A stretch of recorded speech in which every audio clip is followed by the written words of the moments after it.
অনেক সময় আমাদের ফোন থেকে যে কোনো ধরনের ডাটা কিংবা ফাইল আমাদের পিসিতে কিংবা ল্যাপটপে ট্রান্সফার করার প্রয়োজন হয়ে দাঁড়ায়। ঠিক এমন একটা জায়গাতে গিয়ে আপনার সেটার প্রয়োজন হয়ে দাঁড়ালো যেখানে আপনার কোনো প্রকার ডাটা কেবল নেই, আপনি কোনো ডাটা কেবল পাবেনও না। ওই সময়গুলোতে আপনি কি করবেন?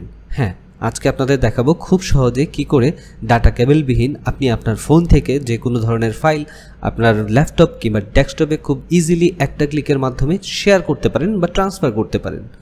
আপনারা দেখছেন টেক মাই টিউন, আর আমি আপনাদের সাথে আছি রেডস।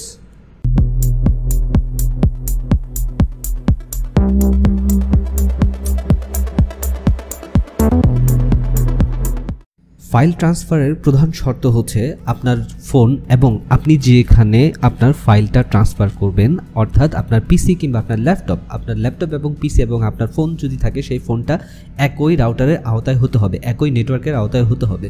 আপনি যদি সেম নেটওয়ার্কের আওতায় না হন, মানে একই রাউটারের মধ্যে থেকে দুইটাই কানেক্ট করতে হবে। যদি আপনার ফোন আপনার রাউটার থেকে কানেক্ট করা থাকে, অবশ্যই সেই রাউটার থেকে আপনার ল্যাপটপটা কিংবা ডেস্কটপটাও কানেক্ট করা থাকতে হবে। সেক্ষেত্রে আপনি আপনার ফাইলটা ট্রান্সফার করতে পারবেন। তো প্রথমত আপনি কি করবেন, আপনি যদি আপনার শাওমি ফোন হয় সেক্ষেত্রে আপনার এই সফটওয়্যারটার দরকার নেই ডাউনলোড করার, সেটা বিল্ট ইন দেওয়াই থাকে। আর যদি শাওমি ফোন না হয় সেক্ষেত্রে আপনাকে প্লে স্টোর থেকে কষ্ট করে শেয়ারমি সফটওয়্যারটা ডাউনলোড করে নিতে হবে। তো শেয়ারমি সফটওয়্যারটা ডাউনলোড করার পর আপনি সেটাকে ওপেন করবেন। তো সেটাকে ওপেন করার পর আপনি দেখতে পাবেন শেয়ারমির ফেসটা যখন একদম ক্লিয়ারলি ওপেন হবে, ওপেন হওয়ার পর আপনি দেখবেন হাতের ঠিক ডান দিকের ওপরের কর্নারে তিনটা দাগ রয়েছে। আমি আবার বলছি, তিনটা দাগ রয়েছে। আপনারা সেই দাগটাতে ক্লিক করবেন। সেই দাগটাতে ক্লিক করলে শেয়ার টু পিসি চলে আসবে, শেয়ার টু পিসি।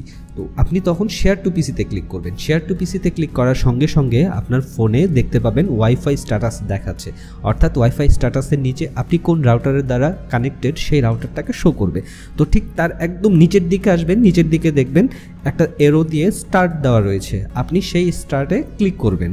সেই স্টার্টে ক্লিক করার সাথে সাথে দেখবেন কানেকশন টাইপ আপনাকে এখানে শো করবে। কানেকশন টাইপের দুইটা ভাগ রয়েছে, একটা হচ্ছে পোর্টেবল নন সোর্স, সেটা ডান দিকে একটা সাদা বৃত্তকার ভরাট চিহ্ন রয়েছে, আর একটা হচ্ছে পাসওয়ার্ড প্রোটেক্টেড এবং তার ঠিক ডান দিকে একটা বৃত্তকার ভরাট রয়েছে।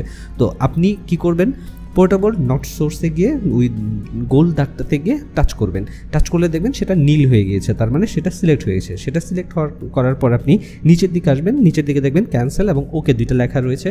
আপনি অবশ্যই ওকেতে ক্লিক করবেন। তো ওকেতে ক্লিক করলে এখানে দেখবেন আপনার একটা সার্ভার ক্রিয়েট করা হয়ে গেছে, যেটা হচ্ছে এফটিপি সার্ভার। তো নিচে দেখেন একটা লিঙ্ক আপনাকে দিয়েছে FTP এই টাইপের একটা লিঙ্ক দেওয়া রয়েছে। সেম লিঙ্কটা আপনি আপনার পিসিতে ঢুকবেন এখন। সেই লিঙ্কটা পিসিতে দেবেন। তো কিভাবে দেবেন সেই প্রসেসটা আপনাকে দেখিয়ে দিচ্ছি। আপনি সরাসরি চলে যাবেন আপনার পিসিতে।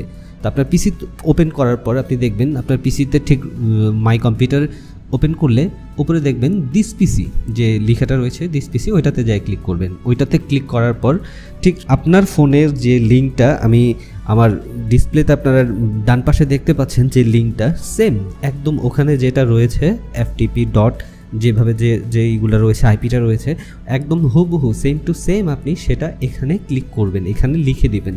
আমি লিখে দিচ্ছি, দেখুন আমার এটাতে আসছে যেটা 192.168.1.2 তারপর ক্লোন 2121, এইটা দিয়ে আমি এন্টার করব। ঠিক আপনারাও সেম এভাবে এন্টার করবেন।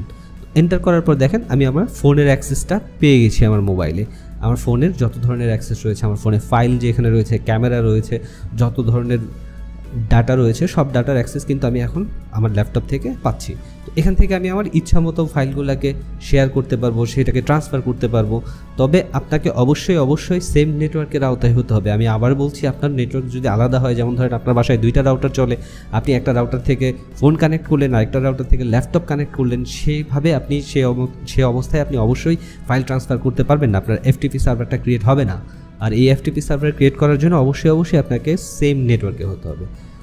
আজকের ভিডিওটি কেমন লাগলো আপনাদের? যদি ভালো লেগে থাকে অবশ্যই কমেন্ট করবেন এবং চ্যানেলটাকে সাবস্ক্রাইব করবেন। ধন্যবাদ।